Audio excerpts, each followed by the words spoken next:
Your Excellencies, Heads of State and Government, Your Excellency Musa Faki Mahamat, Chairperson of the African Union Commission, Your Excellency Dr. Carla Natalie Barnett, Secretary General of CARICOM, Your Excellency Jorge Rebelo Pinto, Secretary General of the Organization of African, Caribbean, and Pacific States, ladies and gentlemen, it was with great pleasure that I welcome you to this first Africa-CARICOM Summit, and I'm very pleased that we have opted to hold the summit virtually rather than postponing it for yet another year due to the COVID-19 pandemic.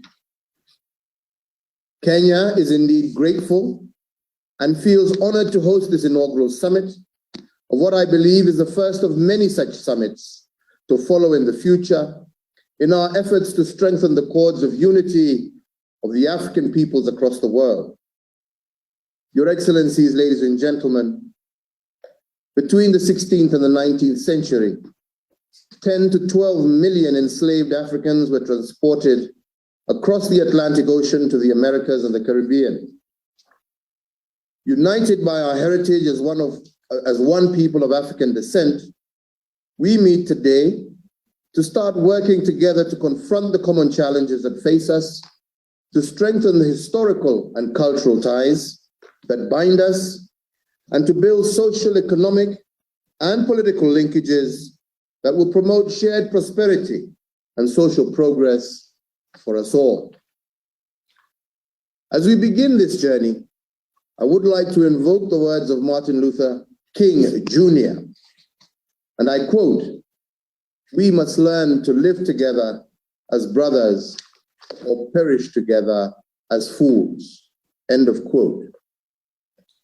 African and Caribbean cultural and political ties run deep based on our shared history, culture, as well as a sense of our common identity.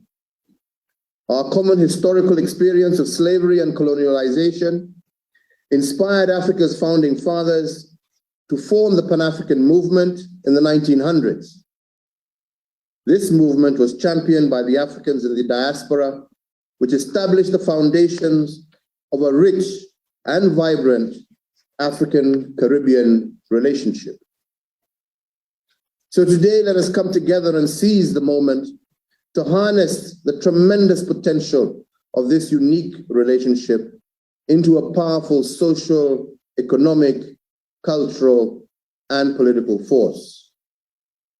Allow me, Your Excellencies, to outline a few areas where we can work together to achieve this goal. I do believe that the first area is the blue economy. Both Africa and the Caribbean regions are blessed with enormous resources in the blue economy.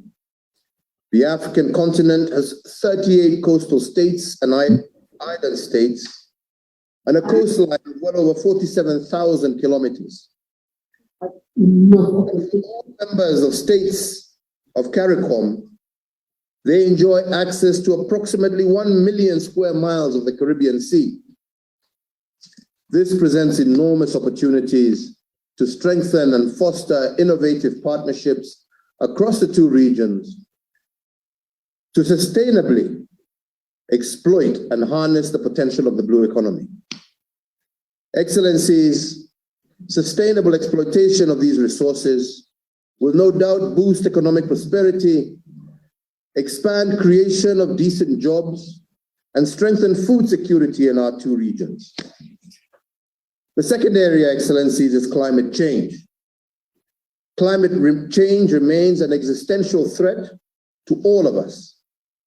In Africa, extreme swings in temperatures and rainfall patterns have, for instance, significantly increased habitat sustainability for biting insects and the transmission of vector-borne diseases such as dengue fever, malaria, as well as yellow fever.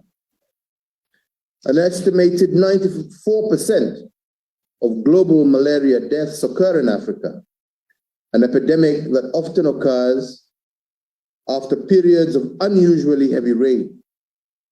The warming up of our continent is allowing malaria-carrying mosquitoes to survive. these days at much higher altitudes. Similarly, in the Caribbean region, climate extremes in the last few decades have had devastating impacts on economies and livelihoods and have led to the rise in sea levels and increased ocean acidification. Your Excellencies, it is imperative that together we incorporate climate action into our national policies and long-term development plans and adopt global best practices to mitigate and adapt to the threats posed by climate change. The third area is health and the COVID-19 pandemic. The outbreak of this pandemic has redefined health systems across the developing world and reshaped our health responses to pandemics.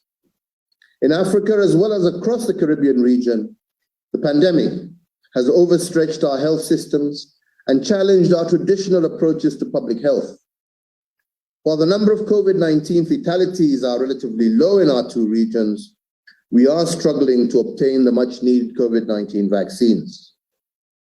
In fact, in the early days of the pandemic, we experienced serious challenges with the supply of personal protective equipment, medical oxygen, as well as ventilators.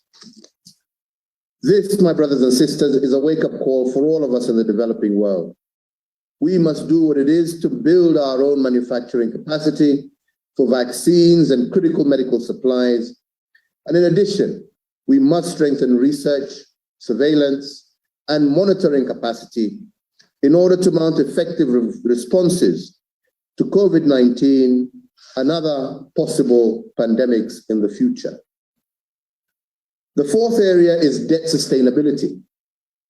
Debt levels are rising across the world with worrying and unsustainable increases in the poorer countries. Several countries in the Caribbean region have been among the most indebted in the world since gaining independence in the 1960s. Similarly, debt sustainability remains a huge challenge to many African countries, a problem that has been compounded by the COVID-19 pandemic. Your Excellencies, ladies and gentlemen, we need to come together to build on the G20 debt service suspension initiative and the progress achieved in facilitating higher pandemic-related spending by inter-ally proactively seeking strategies to increase revenues, while at the same time prioritizing our spending that enhances the productive capacities of our respective economies. And this clearly is a task that calls for resourcefulness and innovativeness in the face of the pandemic. The fifth and last area, Excellencies, that I would call us all to focus on is technology. Technology provides endless opportunities to leapfrog our economies. With a few exceptions, the fintech industry is quite underdeveloped in both our regions.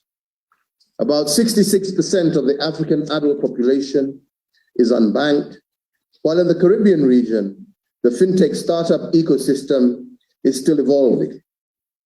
We have, Excellencies, an opportunity to develop collaborations that will enable us to create a raft of tech-based products and solutions that will promote financial inclusion by providing improved access to affordable and efficient financial services, especially to the unbanked.